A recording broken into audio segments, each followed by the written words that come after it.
ഇന്ന് ഞാനുണ്ടല്ലോ ഇന്നെ വിളിക്കാത്ത എനിക്ക് യാതൊരു പരിചയവും ഇല്ലാത്തൊരു സ്ഥലത്തേക്കാണ് കേട്ടോ കല്യാണത്തിന് പോണ്. പക്ഷേ ഇക്കാനെ വിളിച്ചിട്ടുണ്ട്. ഇക്കാക്ക് വല്ലോട്ട് നല്ല കമ്പനി ഉണ്ട്, അതുകൊണ്ട് തന്നെ നമ്മളെയും കൂട്ടി ചെല്ലാൻ പറഞ്ഞിട്ടുണ്ട് കേട്ടോ. അതാണ് ഇപ്പോൾ ഞാനും ഋഷുക്കെ കല്യാണത്തിന് പോണത്. പിന്നെ ഞങ്ങൾ അവിടെ ചെന്നിട്ട് പരിചയപ്പെട്ടു കേട്ടോ. അങ്ങനെ മണവാട്ടിൻ്റെ കൂടെ ഫോട്ടോസൊക്കെ എടുത്തതിന് ശേഷം ഫുഡ് കഴിക്കാൻ പോയി. ഫുഡ് കഴിക്കാൻ ചെന്നപ്പോൾ ബിരിയാണി വേണോ സുർബിയാൻ വേണോ എന്ന് വെച്ചിട്ടോ. ഞാൻ എനിക്ക് സുർബിയാൻ മതി എന്ന് പറഞ്ഞ് ഫുഡൊക്കെ കഴിച്ചു. അതിനുശേഷം നമ്മൾ യാത്ര പറഞ്ഞ് ഇറങ്ങാൻ നിൽക്കുമ്പോഴേക്കുണ്ടല്ലോ മണവാളൻ വന്നിട്ടുണ്ട് കേട്ടോ. അതുകൊണ്ട് പുള്ളിനെ ഒന്ന് കാണാൻ പറ്റി. പിന്നെ നമ്മൾ വീണ്ടും ഇതുപോലെ തന്നെ എന്നെ വിളിക്കാത്ത എനിക്ക് പരിചയമില്ലാത്തൊരു സ്ഥലത്തേക്കാണ് കേട്ടോ കല്യാണത്തിന് പോണ്. അവിടെ ചെന്നപ്പോൾ നല്ല ഭംഗിയുള്ളൊരു സ്ഥലം കണ്ടു കേട്ടോ.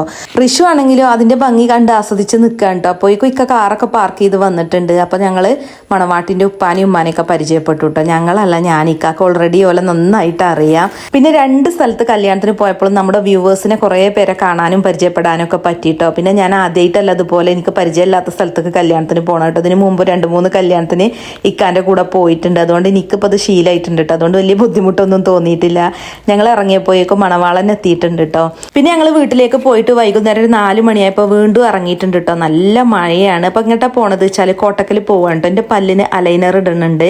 അപ്പോൾ അതിന് അളവെടുക്കാൻ പോവുകയാണ്. പോരുന്ന വൈക്ക് പിന്നെ നമ്മൾ ഫുഡ് കഴിച്ചിട്ടാണ് കേട്ടോ പോകുന്നത്. അപ്പോൾ ഋഷുവിനാണെങ്കിലോ ബർഗറിൽ മയോണൈസ് ഇല്ല എന്നുള്ളൊരു കംപ്ലൈൻറ്റ്. അതിൽ വീണ്ടും മയോണൈസ് കൊടുന്നു കൊടുത്തിട്ട് അതിൽ കുളിപ്പിച്ചിട്ടാണ് കേട്ടോ പിന്നെ ഒരു ബർഗർ തിന്നണ്. അങ്ങനെ മൊത്തത്തിലൊരു ഡിഫറെൻ്റ് ആയിട്ടുള്ളൊരു ദിവസമായിരുന്നു കേട്ടോ എനിക്കിന്ന്.